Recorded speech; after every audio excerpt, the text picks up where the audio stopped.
Hi, I'm Andrew Torres, and this is Naked Mormonism. I pledge my life, all that I may have. I will strive to the utmost of my ability to be what you would want me to be. It's time to find the truth. And having set our hand to the plow, we will never look back until this work is finished. Where is the church going? I have faith that the Constitution will be saved as prophesied by Joseph Smith. But it will not be saved in Washington. It will be saved by enlightened members of this church. The explicit tag is there for a reason, so if you get offended at what's said, it's not for you. But most importantly, may you ponder the truths you've heard. May they help you become even better than you were. Skepticize everything.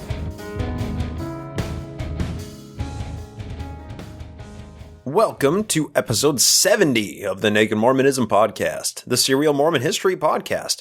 Today is Thursday, September 28th, 2017. My name is Bryce Blankenagel, and thank you for joining me. This episode is a break from our regular historical timeline, as will be next episode. The impetus behind taking a brief hiatus from our chronological timeline is the fact that I'm amidst traveling for the John Whitmer Historical Association and the Myth Information Conference in Milwaukee, and I haven't been able to sit down and put together the regular episodes. We'll pick up our regular timeline and regular format on the episode that airs on October 12th. With that out of the way, this week's episode is something very special, and I'm really excited to share it with everybody who's listening right now. Before we get into the meat of today's episode, let me tell you a little bit about it to provide context for what you're about to hear. I've spent this previous weekend at the John Whitmer Historical Association conference. John Whitmer Association is a Mormon history journal which conducts an annual conference with presentations of publications by their authors for peer review and discussion. Now, the John Whitmer Association is one of only a small number of highly respected historical journals worldwide which publishes in this specific field, and the criteria for getting an article in are incredibly stringent. They actively fight against Mormon apologetics and anti-Mormon articles equally by design. I'll speak more on the actual John Whitmer Historical Association at the end of the episode, but basically, I spent this last weekend fraternizing and conversing with incredibly prominent historians in the field. People whose books and articles that I've been consuming for the past 4 years were suddenly sitting at the same table as me, and I could ask them pointed questions about their books and articles and even get some of those books signed. Today's episode features 3 historians, one of which has been on the podcast before, but the other 2 are new to the listening audience. Please allow me to introduce each historian with a brief overview of some of their most prominent works. Joseph Geisner has published Even 56 Years Should Wind Up the Scene, and a review of the Joseph Smith Papers, Revelations and Translation, Manuscript Revelation Books, Facsimile Edition by Robert Scott Jensen, The Complete Discourses of Brigham Young by Richard S. Van Wagner, and he was on episode 115 of Year of Polygamy podcast titled The Council of 50. Check the show notes for a link to that. William Shepard has published The Concept of a Rejected Gospel in Mormon History, To Set in Order the House of God, The Search for the Elusive One, Mighty and Strong, Lost Apostles, and a plethora of other books and similar publications. And finally, our returning historian, H. Michael Marquardt, has published The Four Gospels According to Joseph Smith, Literary Dependence in the Book of Mormon, The Rise of Mormonism, which I frequently cite on this podcast. He's posted the contents of his extensive collection hosted at the J. Willard Marriott Library, University of Utah, which consists of 419 boxes containing over 4,000 items, including correspondence, clippings, diary copies, scholarly articles, and miscellaneous research topics on Mormon history and theology, and he's the editor, host, and primary contributor to the Mormon research website user.xmission.com. It is a rare occurrence to get these 3 incredible Mormon historians in one room, much less on one podcast episode, to discuss their most current research.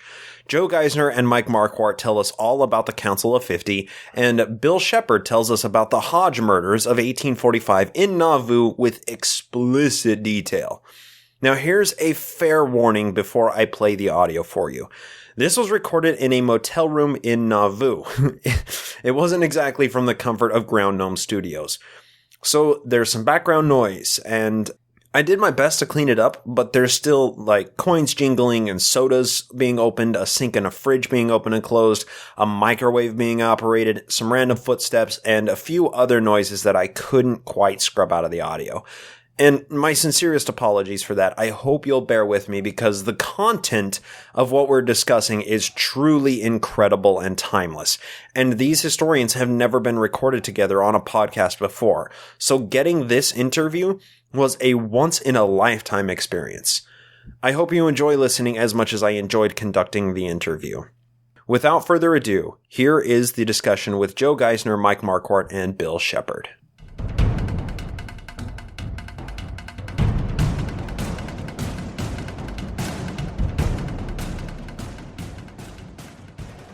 Today we are joined by some very special guests. This is a bit of a once-in-a-lifetime opportunity. Today we have Joe Geisner. Say hi, Joe. Hi, Bryce. How you doing? And hello, podcast world. We also have H. Michael Marquardt. Mike, welcome back. Well, thank you. And then we also have Bill Shepard making a first-time appearance. Hello, Bill. Glad to be here. Going to talk about some robberies. We are. We're going to talk about a lot tonight. We're going to try and pack a lot into this little bit of time. So Mike and Bill, you guys did a presentation today, a co-presentation about the Council of 50 as well as the Hodge murders. And these are two things that the Council of 50 seems to be making its way into the public discourse of Mormon history, but I have personally never heard of the Hodge murders, and this is endlessly fascinating. So why don't we start off with a conversation about the Council of 50? Because, Mike, you just presented on that, and I know, Joe, you know a ton about the Council of 50. At least I like to think so. This is, by the way, this is Joe. So let's, for somebody listening who's never heard of what the Council of 50 is, can we have somebody introduce what this is? Well, this is Mike. And last year, in September of 2016, the LDS Church Historians Press made available in print the NAUVOO Council or Quorum of 50, or Kingdom of God of the Church of Jesus Christ of Latter-day Saints. Now, this was a new volume that was published by the Joseph Smith Papers. This is an extremely important volume, and it contains the minutes that were taken in NAUVOO by the main clerk, William Clayton. And this was for a very short period of time, right before the assassination of Joseph and Hyrum Smith, correct? Yeah, there was a 3-month period, March, April, and May of 1844. That the Council of 50 and was this formed. is found in a book called Council of 50 Minutes, March 1844 to January 1846. So it's NAUVOO period, but it's a very important record. It opens up a lot of venues and new research that can be done from these minutes that have never been done before. So this is very fascinating in one respect as well as controversial in another aspect, because typically the more of the kind of suppressed information that we see out of the church's vaults have been highly affiliated with polygamy, but the Council of 50, polygamy seemed like it was only an ancillary point. It seemed like it was much more involved with government and whatnot. Do you want to speak on that, Joe? Well, I actually would like to take us a little further back in the history of this, and then which will answer your question, Bryce. And yeah, this is Joe. So in the 1960s, a professor named Klaus Hansen did a book that's called Quest for Empire. And he was the first to really write a scholarly study on the Council of 50. Unfortunately, Klaus had no access to minutes.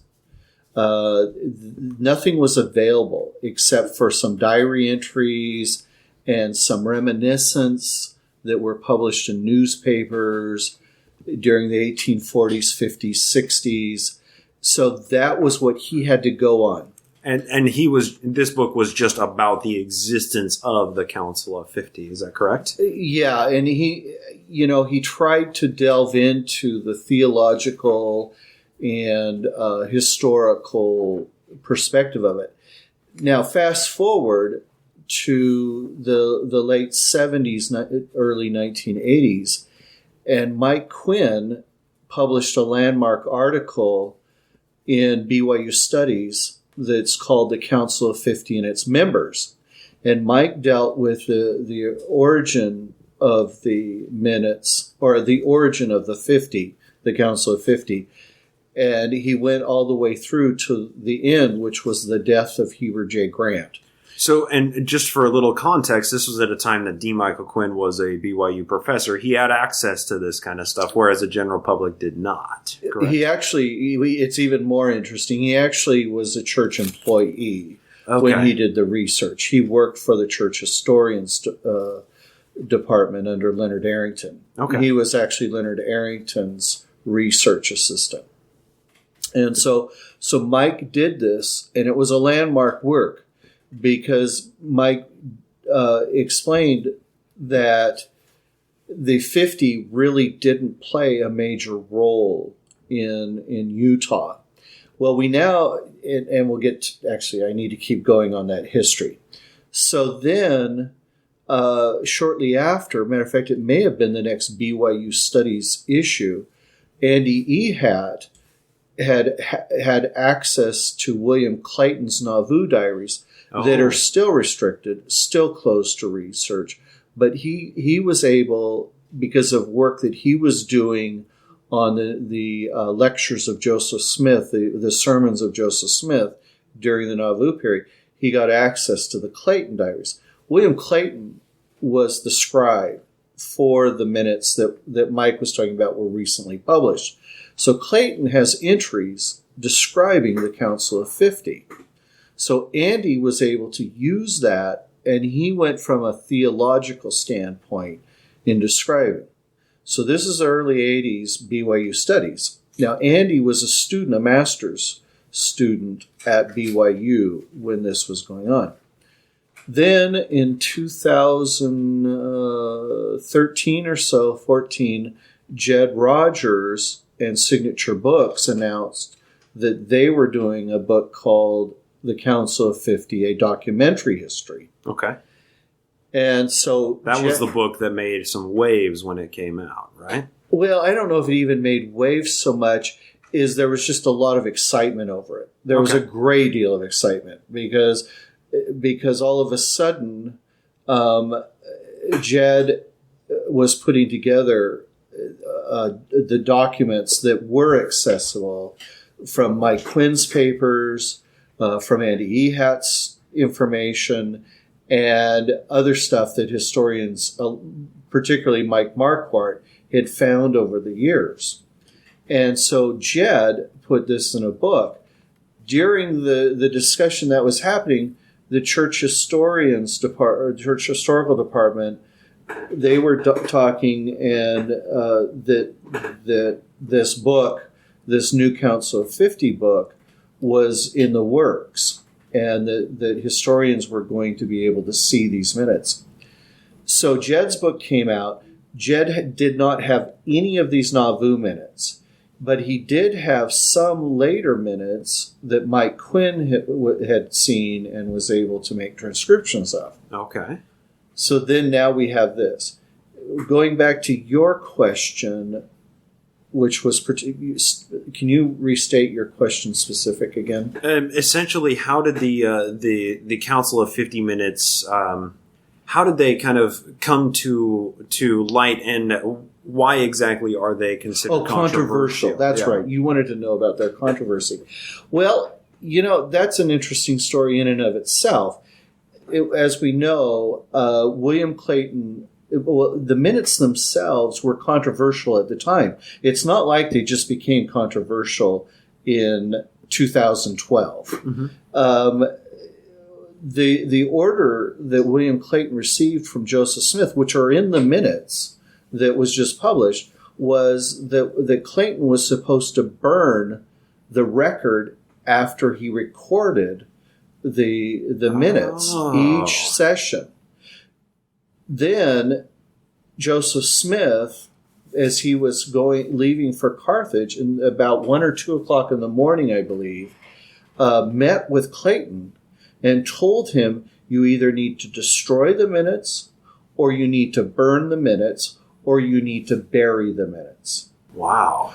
And so Clayton, thank goodness, dug a hole. No, he dug a hole in his garden and buried the minutes. These are the Joseph Smith period of time minutes. Okay.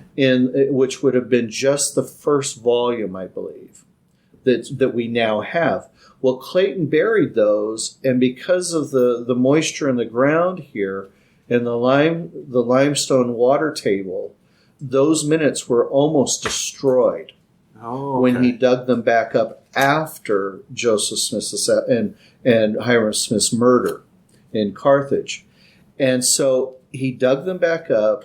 He had to use his diary along with just remembering, along with what was left of the minutes that he had buried, and reconstruct those. So the minutes during the Joseph Smith period are actually not contemporary minutes. They're rewritten minutes. And that's why they're not as detailed. Okay, but they were still taken from the same scribe who took down the minutes in the first place, reconstructed from his memory and from the little surviving and minutes. His own diaries. And his diaries. And his own diaries. So, Mike, take us on a journey through some of the more controversial minutes, because these are recently released through the church's archive department, and we now can peruse through these and look through the minutes. And I know historians have been quite excited about this ever since the release.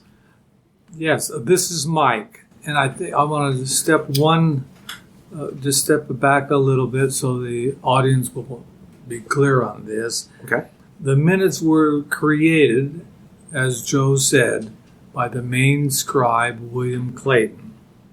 And it was brought across the plains to what became Utah Territory with Brigham Young to the Salt Lake Valley. And by the 1880s, the volumes were in custody of the Office of the First Presidency. And in 2010, the First Presidency transferred those over to the Joseph Smith Papers. Okay. And so the Joseph Smith Papers have been published in volumes specifically relating to Joseph Smith. And these meetings were held during Joseph Smith's lifetime in the Joseph Smith store, the upper room, the Henry Miller House, the Masonic Hall, and the NAUVOO Mansion. And it was just during a 3-month period. Under Brigham Young, the meetings of the Council of 50 were held in the 70s Hall, the upper room, Willard Richards' office, Masonic Hall, and even in the NAUVOO Temple in the attic story. So let me ask real quick, as this is foundational knowledge, what was the purpose of the Council of 50? What was the reasoning behind them forming this council? William Clayton gives a little background before he copies the minutes of a number of letters dealing with, basically some letters of Lyman White, one of the apostles. And so previously Joseph wanted to have some type of government. And so he would eventually decided to organize what became the Council of 50. It started on March 10th, 1844, and officially organized the next day. In fact, under Joseph Smith's chairmanship, there were 3 non-Mormons that were members of the council. Interesting. But, essentially it was set up as a governing body over the church. And essentially, can we say over the world? Is that what its intention ended up becoming? Well, Joseph Smith was very concerned, especially with the prophetic insight of Daniel in the Old Testament, that there was a kingdom, there was going to be something coming out of a mountain that's going to fill the whole earth. And he said that he was the instrument to basically revolutionize the world. And so yes, it was to take over the world. That's what it was. This is a theocratic, he called it a theodemocracy that would take over the world. If the NAUVOO charter wasn't explicit enough as setting up essentially a theocracy and everything that followed it, then this was the enshrining of creating that theocracy in writing, basically, right? Well, this is Mike again. Yeah, well, Joseph said to a certain committee that he would like to see a constitution or bylaws produced for the council. And after quite a number of meetings, he finally put that aside and said that he had a revelation that was going to give the name of the council. And this was an unpublished revelation. I was going to say, I didn't read this through the Doctrine and Covenants. I don't remember it anyway. No, because this is the last year of Joseph's life. Mm-hmm. And so Joseph gets the revelation, naming the council. So it's pretty important of what he said. So this is a newbie question. Were there actually 50 people that were members of this, or was that just kind of like the just council of 50, and that was like I guess where did the name derive? Is my question. There were basically 50 members, but not every meeting. Everyone didn't attend every meeting because there were different missions that they had to go on, either for the council or they may have been busy. But if they were in town, they were expected to meet with the group. It actually went by different names. YTFIF. Well, the name that YTFIF. 50 backwards. Yeah. Okay. Or the Council of the Kingdom of God. Mike's got a whole list of, it's a huge list. Yeah, this is Mike. The different members had, different ideas. Some of them called the Grand Council. But Joseph, in this revelation, said, "Verily thus saith the Lord, this is the name by which you shall be called, the kingdom of God and his laws, with the keys and power thereof, and judgment in the hands of his servants, Amen Christ." Wow. And so that was the kingdom of God. Yeah, this is the kingdom that was going to be set up in the last days. And Joseph was the king. Joseph first was the chairman. They call him chairman. And Joseph was proclaimed king. They voted upon any new member would have to accept him as a king. It was a king, a priest, and prophet. Of course, prophet. Yeah, prophet, priest, and king. Yeah.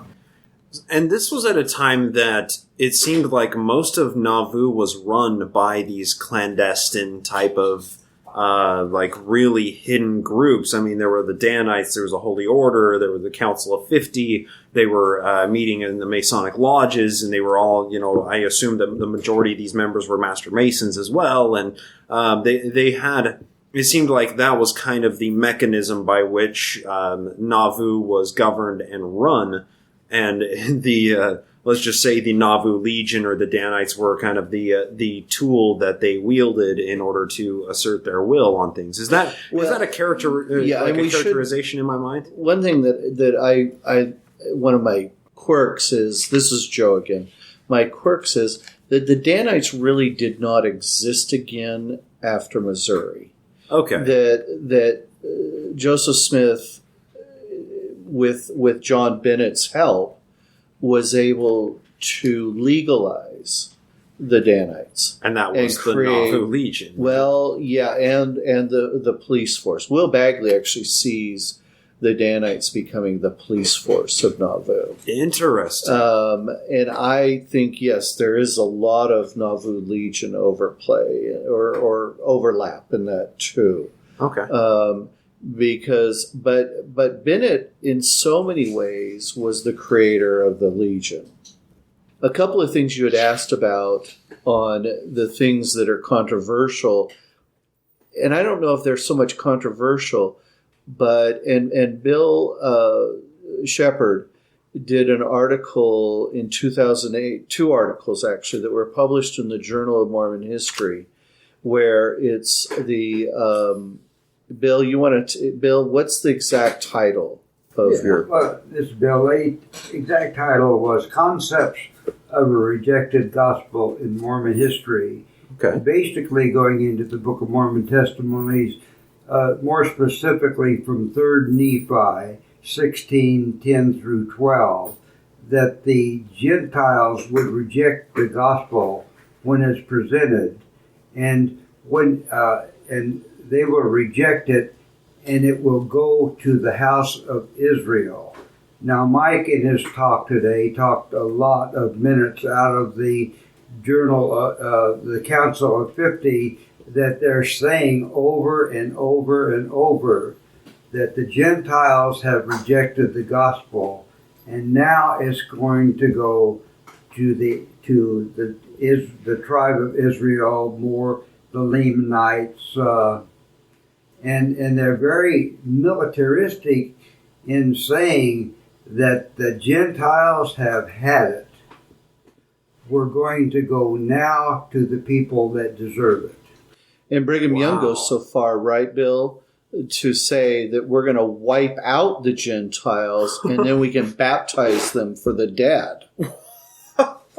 So this is Brigham Young, everybody. this is amazing.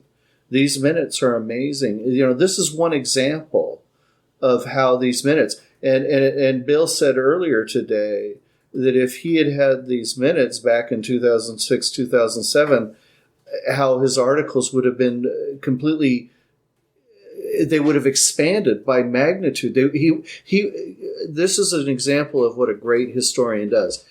He takes the research, he follows what the evidence shows him. He doesn't make assumptions, he doesn't expand on that, but his end of the Gentile period from the Book of Mormon, Bill developed that whole thing. And the Council of 50 completely confirmed everything that he had written back in 2008. I mean, this is as scientific as historians can be. Now, that's kind of a mischaracterization of what the term science is, but you create a hypothesis, you create an article or a study based on what you think might exist, which is the minutes of these Council of 50, and then after your article comes out, it comes, another, 8 years, 9 years down the line, this is released, and it just confirms everything that you put together. That shows good historianship. That's exactly right. This is Bill again. You'd have to understand that with the death of Joseph and Hiram Smith, that is the final blow. The Gentiles are cut off. And a year from that, there's a meeting held on the 27th of December, 45, where the hierarchy get together and they pledge to avenge the blood of the prophets. Yeah, the blood of the prophets. Yeah. Wow. So there is the belief that the Gentiles' time is over and they deserve what they're going to get, which is being wiped out by the Indians. There's discussion, as Mike brought up, that the Indians, people in the minutes were talking about how the Indians would they would walk 2,000 and 3,000 miles. So the Mormon idea, the Council of 50 idea, was to go into Indian territory, which would be just across the Mississippi River here into Iowa and further west, convert all those Indians, and then they would all head east and wipe out all the Gentiles. And take over the government? And there would be the theocracy. The Council of 50 would be the theocratic government.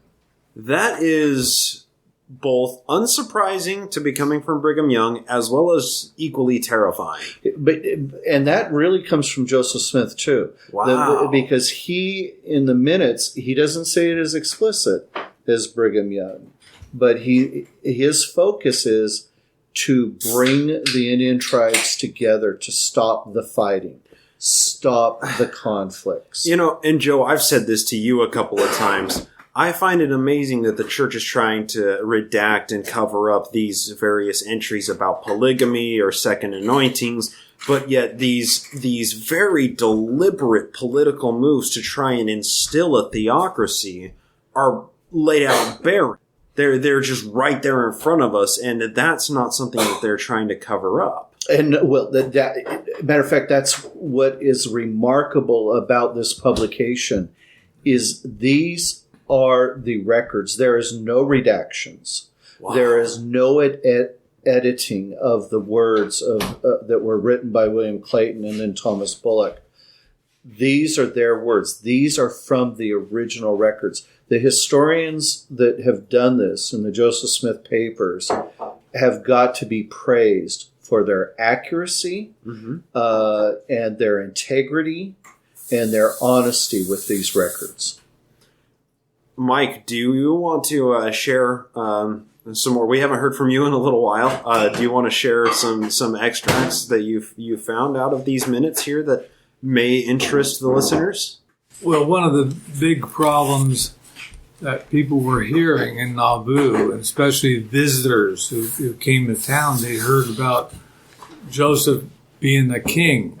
And even though there were promises of utmost secrecy of what occurred in the council meetings. One of the visitors to NAUVOO had his report published in New York City and mentioned that Joseph was not only prophet, but he was a Mormon king. And Mormon king? Yes, and in his triune function as prophet, priest, and king. Because remember, in our history, we were told that Joseph Smith had a little presidential campaign he was working on. Yeah, so that was some of the church members, elders, and apostles would go out what they called electioneer for Joseph. Well, in April 18th council meeting, Elder David Yearsley, and he was a merchant in town and also a council member. And he commented upon this idea of setting up a kingdom. And he says, we can try to elect our president for a scarecrow, but how can a man be elected president when he was already proclaimed king? and Joseph Smith himself said, and this is pretty revealing, it is not wisdom to use the term king all the while. Let us use the term proper source instead of king. Be all understood, and no person would take advantage of it. And so some information from the council meetings were leaked out. And so in the minutes themselves, not redacted, are promises of the council members, even new ones, that they would uphold Joseph as king forever and ever in the kingdom of God. They would literally uphold Joseph as king for, why elect him chancellor when he's commanding the strongest army in the world, right? That's kind of the idea, is that when you have somebody who's established as king over a massive theocracy, then you shouldn't have to re-elect him. He's already ordained from on high as our savior, basically, right? Well, this is Mike again. Well, they were saying that even Joseph was king of kings, but he got, as church president and as chairman of the Council of 50, he had another revelation that was important, because they were trying to see if they could have some type of constitution, maybe following after the U.S. Constitution. And Joseph got the revelation April 25th. Verily saith the Lord, ye are my constitution, and I am your God, and ye are my spokesman. From henceforth do as I shall command you, saith the Lord. So this is a revelatory message to those council members. Just wow. And so after the death of Joseph and Hiram, it wasn't until February 1845 that Brigham Young reconvened the council. The three non-members were not included in the council at this time. Wow. They were also looking at leaving NAUVOO and had a number of locations, possible locations of Texas, California, Oregon, Rocky Mountains. Yeah, I was going to say, was the Great Basin in their scope at this time? Did they even think about the Salt Lake Valley, or was it just like somewhere away where there isn't anybody who can raise up a militia against us? Yeah, this is Mike again. Yes, Brigham Young one time in the minutes mentioned the Great Salt Lake. Okay. But Brigham Young was very specific on what instructions he had heard orally from Joseph Smith. Interesting. And Brigham Young, as president and chairman of the council, said that it was Joseph's mind that the head of California Bay was the place where we could have commercial advantages. Mm-hmm. But he also proposed other places for our consideration. So there's a number of places that the council was, considering. And so... Wow. If only he knew how lucrative Las Vegas would become. The Mormons founded Las Vegas. Yeah, so. Exactly. It just took the mobs coming in for it to flourish as a gambling town. Well, this California Bay or Gulf of California, Bay of San Francisco. In September of 1845, Brigham Young wrote to Sam Brannan. He said, I wish you together with your press, paper, and 10,000 of the brethren were now in California at the Bay of San Francisco. And if you can clear yourself and go there, do so. And we will meet you there. Wow. He had his sights on San Francisco. That's what he mentioned. He wanted to meet with, eventually with Sam Brannan. Now, when this letter was copied into the manuscript history of Brigham Young, the last portion, and we will meet you there, was omitted. Really? So when you read it in the volume 7 of the History of the Church, that's based upon the manuscript history. Wow. It just doesn't have the "we will meet you there." It just sounds like he's sending them on a mission specifically. Right. And to his credit, Will Bagley, in his book Scoundrel's Tale, the Sam Brannan papers, published back in 1999, has a complete letter there. Wow. Interesting. And so it was pretty clear that there was a number of places that Joseph said, possible places where Joseph could establish where the saints would gather again. And so as time went on, Brigham Young decided, of course, to go beyond the Rocky Mountains. But at that time, that's where he stopped, in the Valley of the Great Salt Lake. Because it was the right place. Yes. So, Bill, we've been saving you because you have a lot to contribute to this, because after the deaths of Joseph and Hiram and the massive schism crisis that happened, Brigham Young took control over the majority, but by a slim margin, of the saints. It seems like they tried to park in NAUVOO for as long as possible, but tensions with the Gentiles became a little bit too much for things to handle.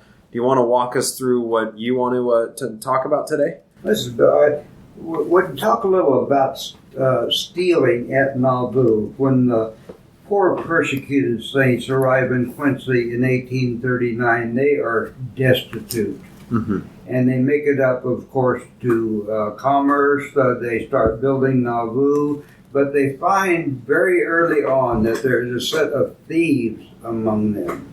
And they work very hard to rid their community of thieves. They run them out of town, literally. Are these Gentile thieves or Mormon thieves? These are Mormon thieves. Okay. But you have to realize that as NAUVOO is built, that you have a river rat type of culture of thieves going up and down the river, and these are opportunist thieves. And you have people stopping in NAUVOO and going on. In 1841, that there's two group of thieves that I found play into this. The first is in 1841 again, and Josh Driscoll in Ogle County, which is in the Rock River Valley. And they were aggressive, very aggressive thieves. And they even burned the courthouse to get some people out. And they even murdered a vigilante. So the vigilantes capture them and kill them by firing squad. Wow. With the thought that they brought this upon themselves by their actions. But then in 41 also you have a group upriver in Iowa. There's a gang called the William W. Brown Gang at Bellevue, Iowa. And they're as bad as the group in the Rock River Valley. They're wanted for rape and for murder and horse stealing and a lot of things. Wow. So the sheriff gets a posse and there's a gunfight, and Driscoll and I think 7 others are killed. Whoa. And some people killed on the other side. But the point is that when these people tried to go head to head with the law, they're going to lose. So in 1843, in April 6th, addressed by Hiram Smith to the membership, he is saying, I've had a couple boarders in my house, and they are telling me that there is a group of thieves in NAUVOO. And he says they are the very Gadahanton robbers. Nice little Book of Mormon reference in there. And he says that if you're on the good side, that they will do anything they can to help you. But they take oaths to support the gang. And if you ever break that oath, they will cut your stomach open and feed you to the catfish. That's what Hiram tells everyone. So, I mean, they make an offer that you can't refuse, basically, right? I mean, this sounds very Godfather-ish. And in any community, I think the Mormons were very proactive in trying to keep stealing down. I think they did the very best they could. They had a lot of opportunists, Mormons. They had transient thieves. But they had opportunist thieves that might pass bogus or counterfeit, or they might steal if there was no danger of getting caught. But there was a small group of about maybe 8 non-Mormons and maybe about 8 Mormons in what Hiram called this Gadahanton type gang. Now these are professional thieves. They're not going to work. And there's a particular family at NAUVOO called the Hodges family. There were 4 brothers. Now, they are Mormons, but they probably, I guess their practicing is still on missions, but they're very cold-hearted as far as going to be thieves over going to be Mormon. On May 10th, there's 4 Mormons. There's 2 of the Hodge brothers, William and Stephen. Stephen's 22. William, who's developmentally disabled at age 25. They go with 2 other thieves across the river into Lee County, Iowa. And they have with them 2 other Mormons. One, Thomas Brown, age 20, a notorious thief by this time, and Artemus Johnson, who had been run out of NAUVOO before for stealing. They hear about this Mennonite family in Iowa.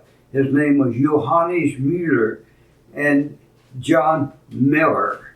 His son-in-law had built a cabin, but the word is out among the people that he has $1,000, which he's going to buy land and build a church. And it turned out that is a true story. So this was so just to be clear, with the Mormons, I mean, they still hadn't pulled themselves out of their destitution from settling. They were just in a perpetual state of poverty, living in NAUVOO. And this was after the prophet and his brother had died, and there were land disputes going on at this time and stuff. Is that accurate? That's right. In general, part of this Hodge's family has pulled out in January of 45 and went to Pittsburgh to be with Sidney Rigdon. Oh. But at NAUVOO, you have 4 brothers, William and Stephen, who are living with Amos, an older brother, and his wife Lydia, on a very secluded spot on the Mississippi River that you can jump in your boat and get away.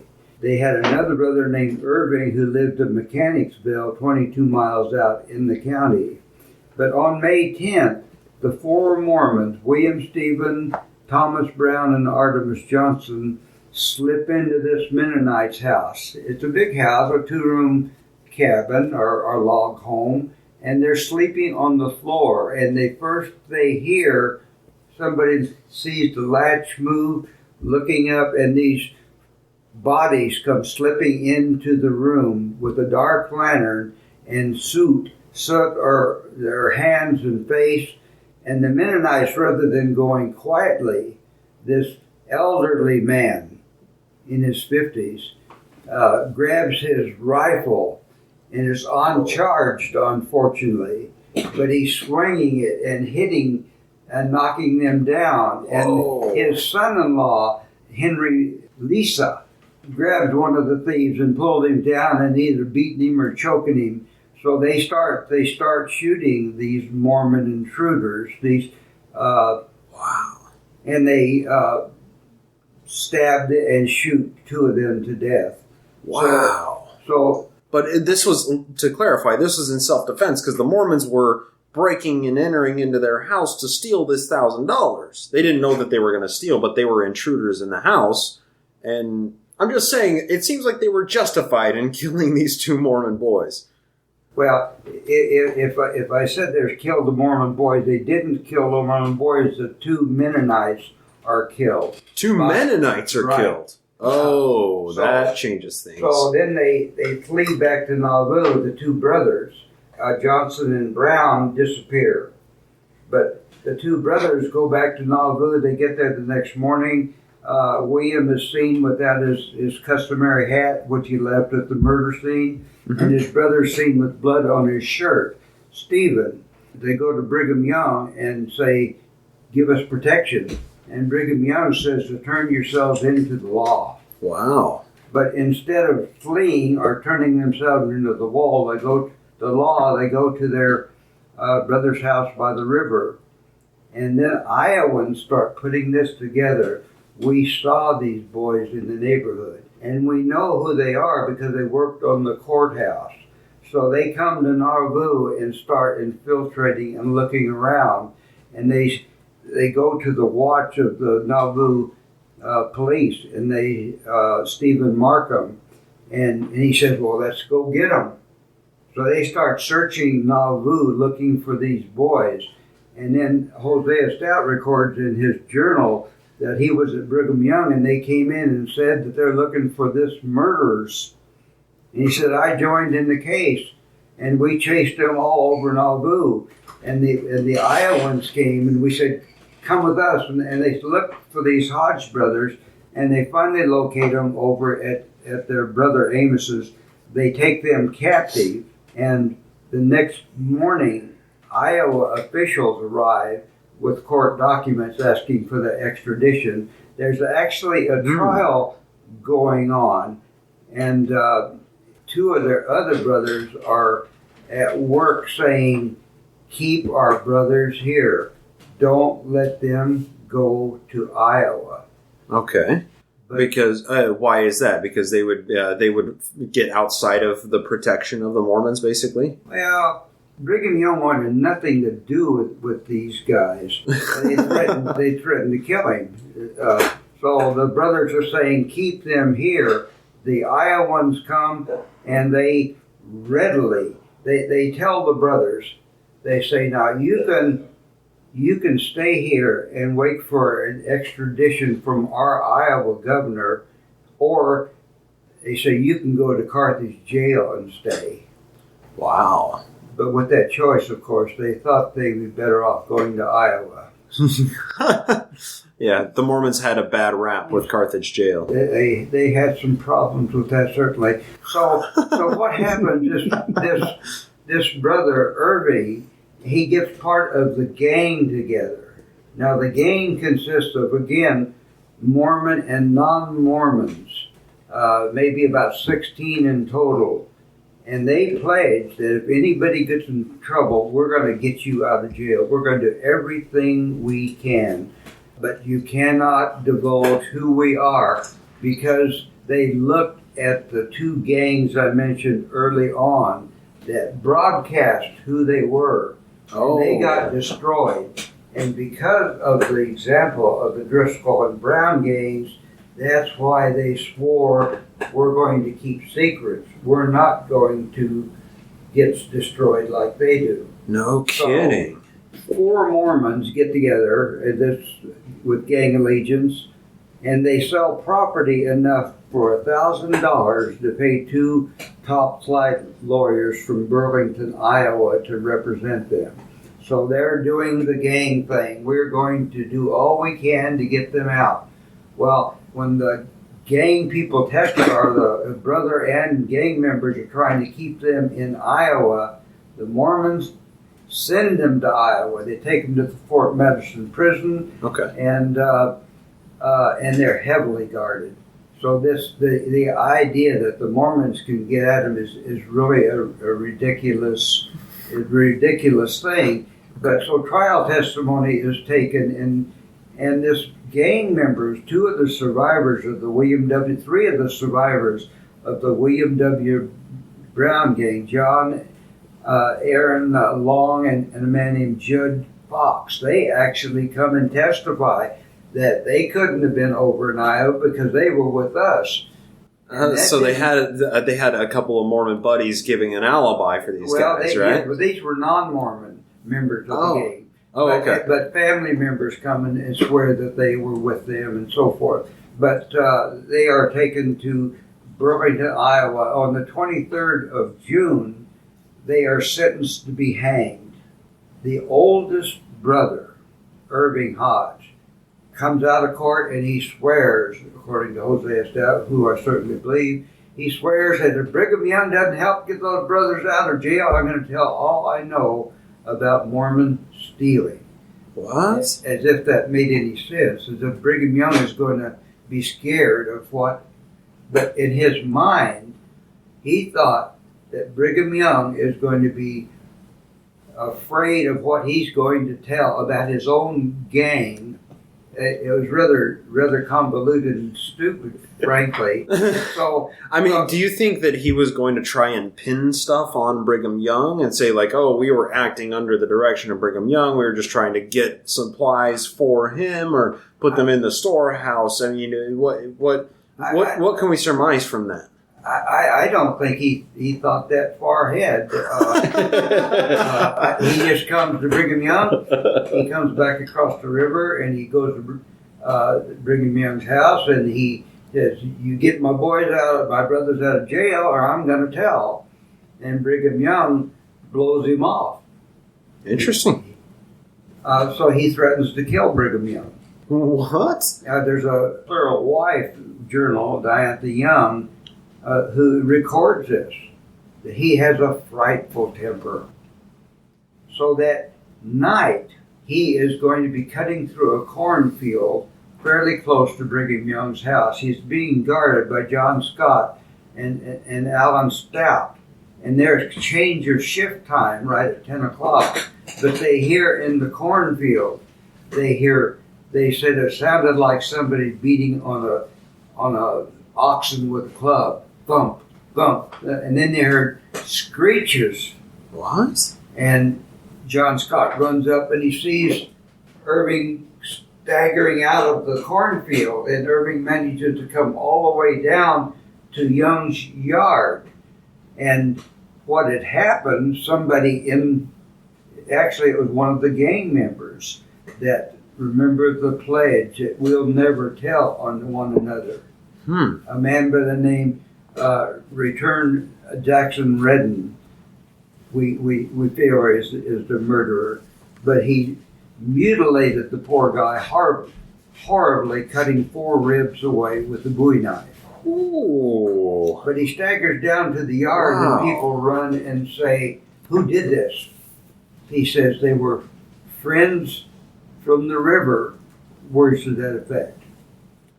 And they come together. There's a Gentile named Clapp talking to him. He said, well, who stabbed, who's killed you? And he said, I can't tell. He said they were friends, asked the name, and he refused to tell. Now even though he had ribs missing, he had guttural bleeding at this time, he still wouldn't give up the names of the people who actually inflicted this. And he wouldn't give the names up because he knew that in his mind, the gang members, the mixed gang, Mormon and non-Mormon, a few hardened criminals, would kill his family, would kill his wife, would kill his sister-in-law.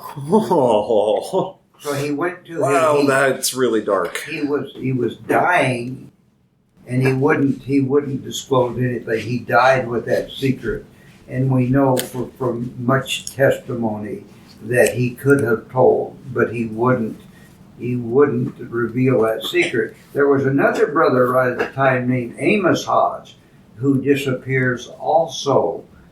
We think there were 2 gang members that were going to rob a grocery store in NAUVOO. But Amos apparently went to Brigham Young and he said, my buddies are going to rob this grocery store. And I think he was saying, I'm doing you a favor to protect the Mormons now, reciprocate and help my brothers. Well, Brigham Young had him arrested. Had the guy who told arrested? Yeah, he told Amos Hodge, who come down to curry favor with Brigham Young. Brigham Young has him arrested. And so very shortly after that, an apostle named William Smith came and bailed him out of jail. Wow. And then he shortly thereafter forever disappeared. So, okay, Bill, wrap this all up and put a bow on it for us. What all can we take away from the this band of semi-modern Gadian robbers? I think they were a small group. It wasn't typical. They were trying to fly under the radar, and they had done so successfully. They knew that something's going on with those people living down by the river, but there was no proof who they were. Everybody knew the Hodge brothers had bad reputations, and they knew there were non-Mormon thieves around, but they didn't want them. But once it came out into the open, they've had it. The 2, William and Stephen Hodges, are hanged on July 15th at Burlington, Iowa, with about 8,000 or 10,000 people came and celebrated their being hanged. Wow. Okay, so they really had a bad reputation then. So this was all.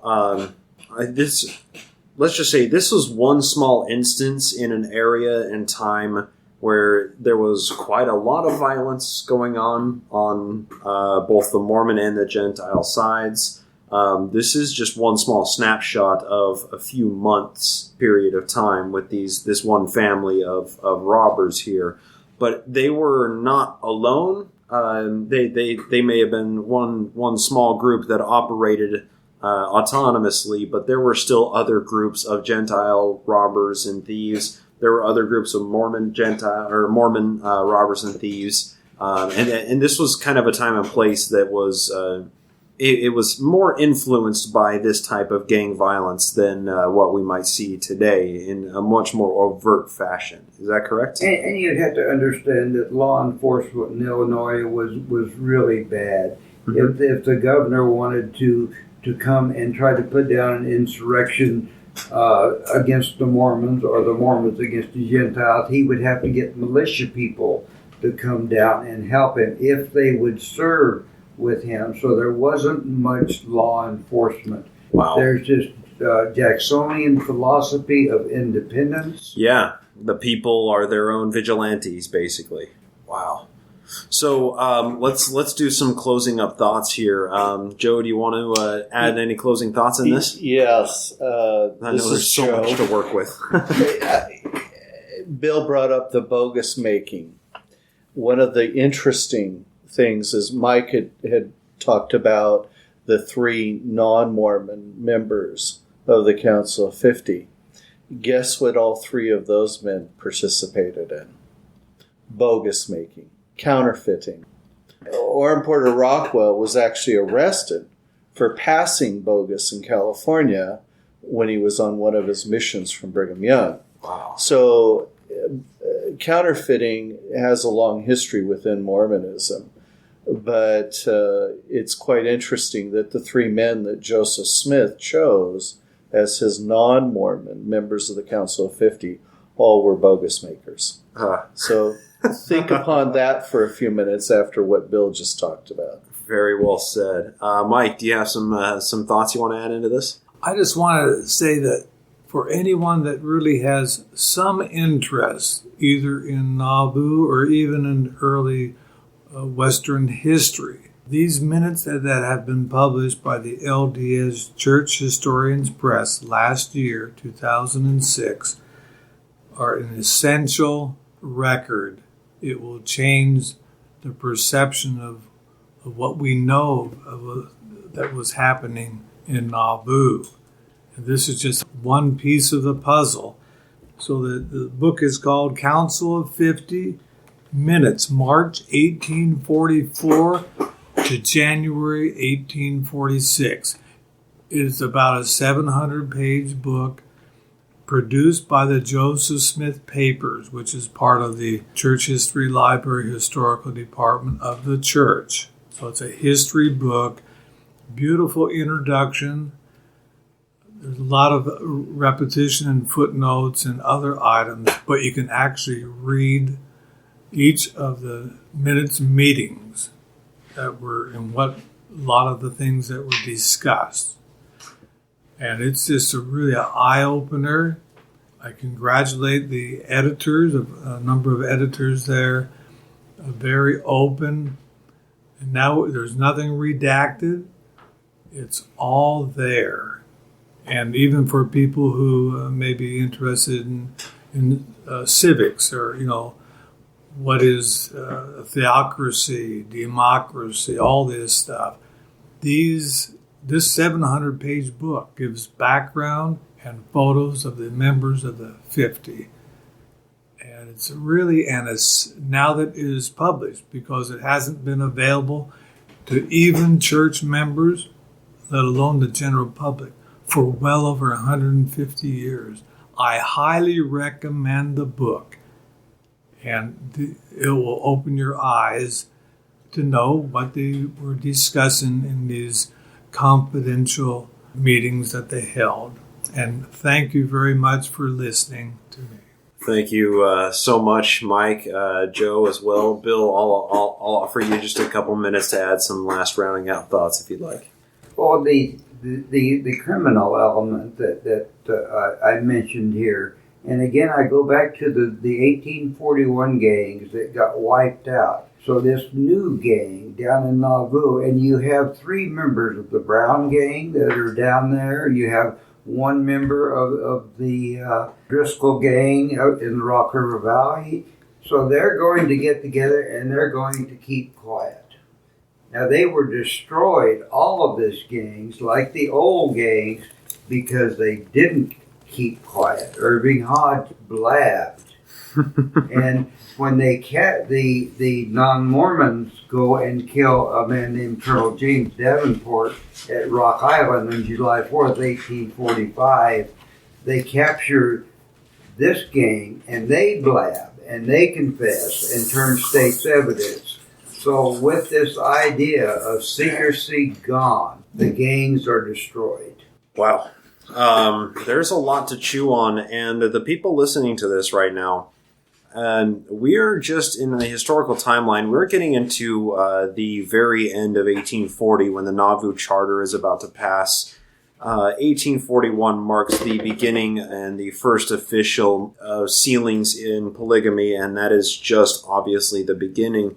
We have so much to go through, so many records to parse out and try and cover this, and not just the most sensational aspects like we've been talking about today, but even the more mundane things that play into the larger picture of Mormon history in NAUVOO. So to Joe Geisner, to H. Michael Marquardt, to William Shepard, I thank you all three for joining me today. This has been wildly enlightening, and it's been an absolute pleasure spending so much time with all three of you at this conference. So just from the bottom of my heart, thank you all. Thank you, Bryce. Oh, good night. Thanks a lot.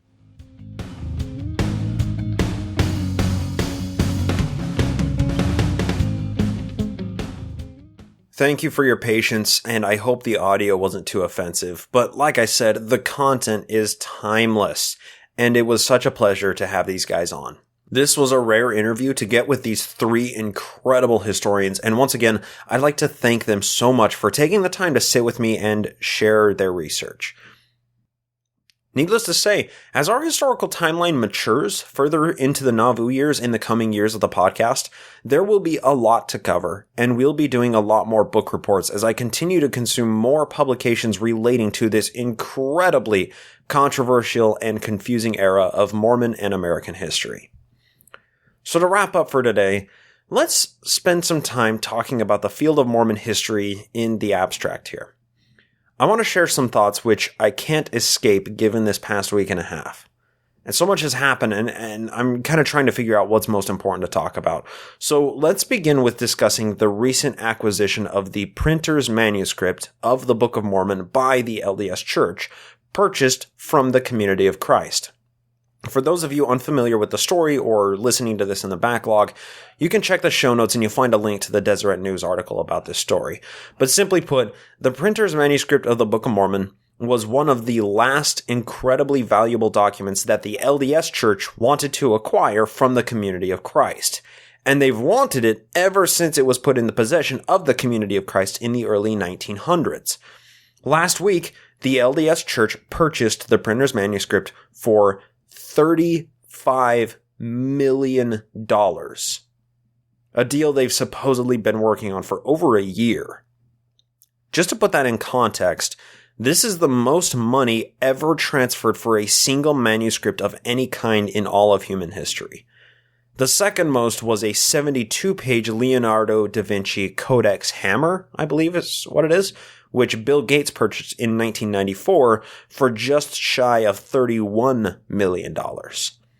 So if you factor in inflation, the Da Vinci manuscript transaction would be just a hair shy of $50 million in today's dollars. So in that respect, this Book of Mormon printer's manuscript doesn't quite take the cake as the most money transferred for a single manuscript in all of history, but it actually does at face value, $31 versus $35 million. But let's dive in just a little bit further to this story. This story broke on the first day of the John Whitmer Historical Conference, which is run by the Community of Christ, and the story was broke by the LDS Church-owned Deseret News. The timing could be a coincidence, but I doubt it.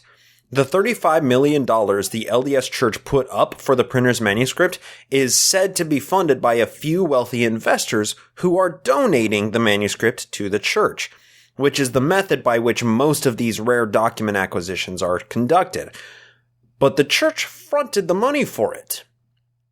So all of this means that the church isn't actually going to feel the pinch from this massive $35 million purchase, and these few wealthy investors just undoubtedly had their calling and election made sure. Now we may ask why the Community of Christ sold the printer's manuscript in the first place. Well, at the conference, I attended a presentation by my friend Tom Kimball, who is kind of known as just the sweetheart best friend of everybody, and he helps to bridge the gap between the two churches, the Community of Christ and the LDS Church. Tom is the primary maintenance guy for the Kirtland Temple. He's the handyman, which is owned by the Community of Christ. And in his presentation, he spoke of a few projects the temple desperately needs to continue operating. The projects he listed probably total about $20,000, maybe on the high side, which is about as expensive as the church purchases rugs for their temple.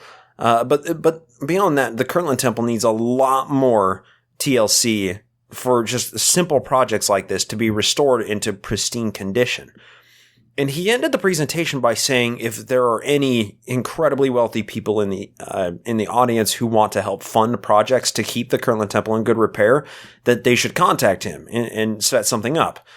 The Community of Christ and the LDS Church have cooperated on renovations of the Kirtland Temple before for major updates needed in order to keep it standing, one of which was a ventilation system and so on and so forth. But there isn't any partnership set in stone above and beyond just a couple of projects they've combined forces to accomplish.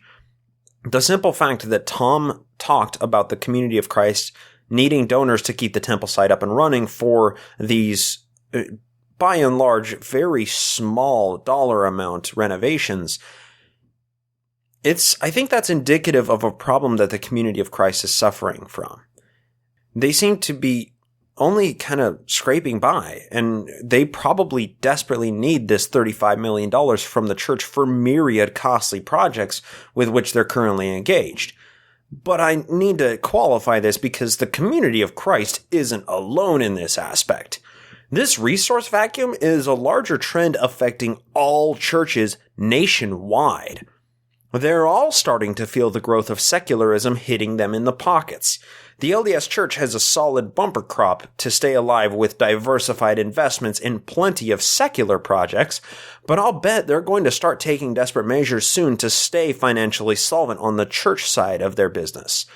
Gordon B. Hinckley's push to build dozens of new temples was a good idea in the short term, but as attendance in those temples wanes, they'll soon become a major liability. And the projected return on investment for building the temples in the first place will start to look like a pipe dream. And I want to add my personal thoughts to this, but before I do, let's discuss another story which broke this last week in the Mormon history community. Because I think that these things are a bit related, and I'll tie them together at the end of this discussion here. Prominent Mormon historian Grant Palmer just passed away. Now, he's been ill for quite some time, and this, from all I can tell, was a sweet release after a lifetime well fulfilled. On a personal level, his book, An Insider's View of Mormon Origins, was an integral piece to my interest in Mormon history, and it serves as a great introduction to the field of being a real historian by comparing differing accounts of the First Vision experience and other early aspects of early Mormonism. And I've conversed with countless people who have the same high regard for his work. Grant Palmer will be dearly missed by all who met him or read his books, and I extend my best wishes and condolences to his family and all of his beloved friends who are mourning his passing this week. And personally, thank you for your work, Grant.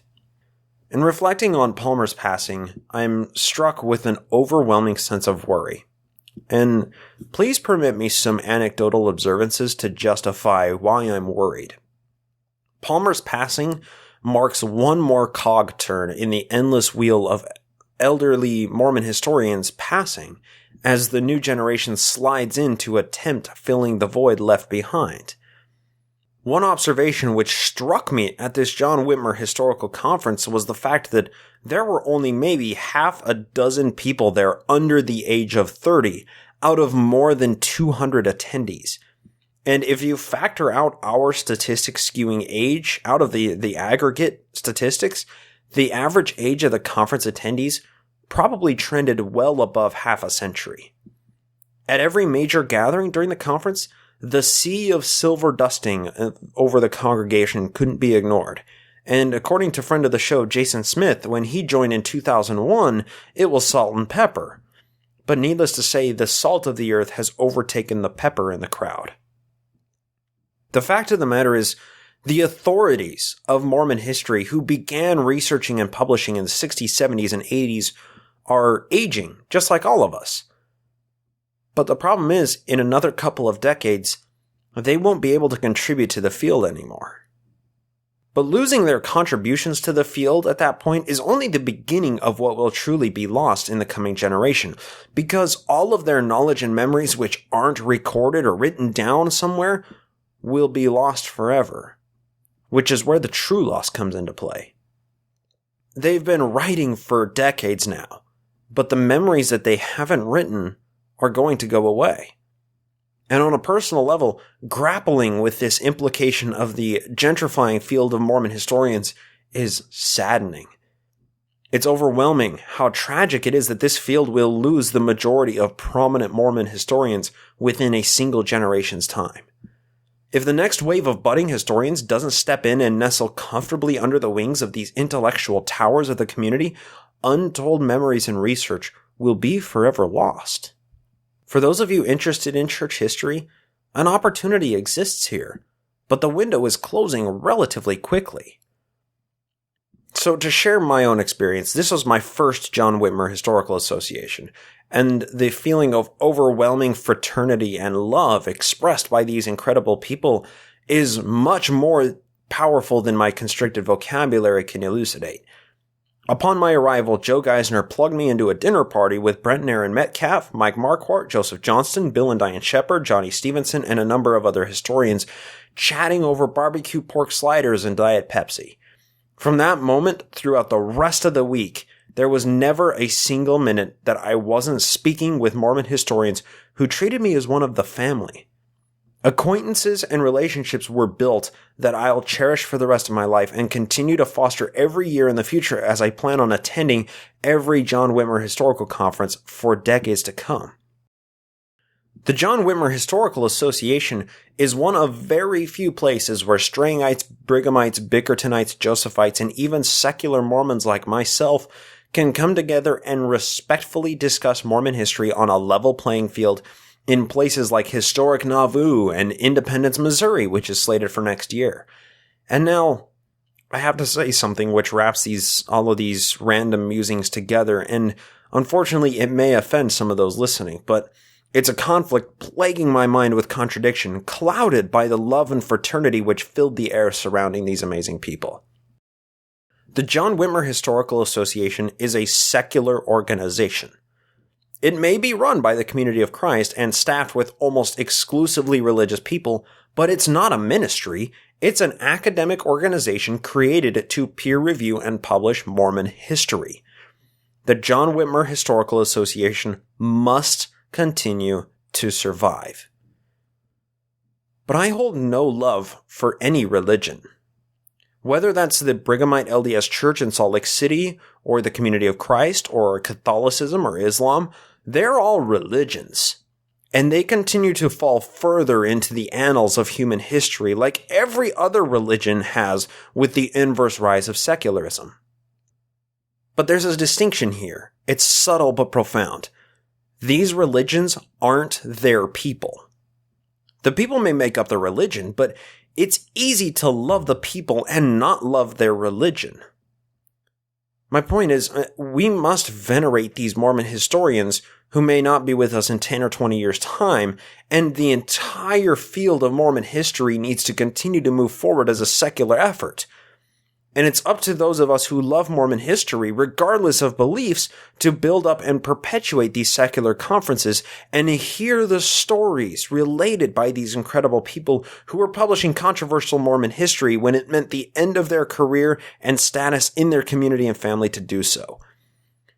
These people who attend these conferences risked everything for the history that we read from books published in the last 60 years.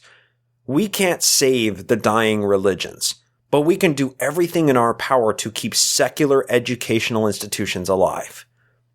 If the John Whitmer Historical Association declines in membership at the same rate religions are declining in membership across America, this incredible secular academic organization may not be around as the generations of current historians pass away without being replaced by the next generation of budding historians. And after attending my first time, I love the John Whitmer Association and the people whose acquaintances I was privileged to make.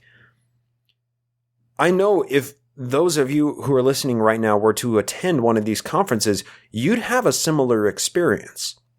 Reading books and articles or listening to podcasts about Mormon history in the comfort of your home is one thing, but actually talking to another person face to face and building these important personal relationships is a completely different experience. I can't describe what chocolate tastes like. It's better for you to eat some of it for yourself so you can understand what I'm trying and failing to properly describe. So to wrap everything up today, I owe a huge debt of gratitude to all of the wonderful organizers of the John Whitmer Historical Association Conference for doing such a stellar job and making this year's conference a resounding success. Specifically, thank you to Bill and Sherry Moraine, Dan Whittemore, next year's president Rachel Killebrew, Cheryl Granter, Jason Smith, and everybody else on the back end who put so many hours into this conference. All of your endless efforts were made abundantly apparent with how smoothly everything went, and every person here deserves every possible accolade and word of gratitude that I could possibly offer. Also, thank you again to Joe Geisner, Mike Marquardt, and Bill Shepard for taking the time to talk to us on the show today. Thank you so much to Tom and Shad Kimball, Mike and Matt, whose last names I can't remember, Devry Anderson, Johnny Stevenson, Brent and Aaron Metcalf, Vicky Speak, and everybody else whose company was such a pleasure to enjoy. And a huge thanks to Joseph Johnston for giving us a proper NAUVOO tour and sharing so much knowledge of NAUVOO with the group and with me. Thank you so much. And of course, most of all, thank you to the patrons who funded this trip over at patreon.com/nakedmormonism. You make it possible for me to not only read Mormon history books, but to come to these conferences and learn real Mormon history in proper context. We're going to catch up on new patrons next week when I have some time in the office to sit down and catch up on the regular business of the show. So, of course, thank you so much to Julie for running the Facebook and Twitter pages. Really appreciate you keeping the conversation going over there. Thank you to Jason Camo for providing the music used in the show with his permission. Go to aloststateofmind.com to listen to his music there. Thank you to Craig Keeling for providing the artwork used in this show with his permission. Go to weirdmormonshit.com to see his blog there. Thank you to Andrew Torres from the law offices of P. Andrew Torres for providing the legal counsel of this show. And of course, most of all, I'd like to thank all of those especially exceptional listeners once again for lending me your ear. I hope to talk to you next time here on the Naked Mormonism Podcast.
And then, so just a little bit of recording decorum. It's really hard for people listening to hear who's talking.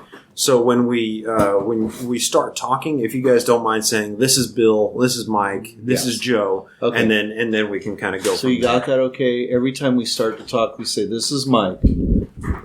Okay. And you say, "This is Bill." Don't say, "This is Mike." Don't say, "This is Mike." Wish there was a camera on this thing just for what Mike did.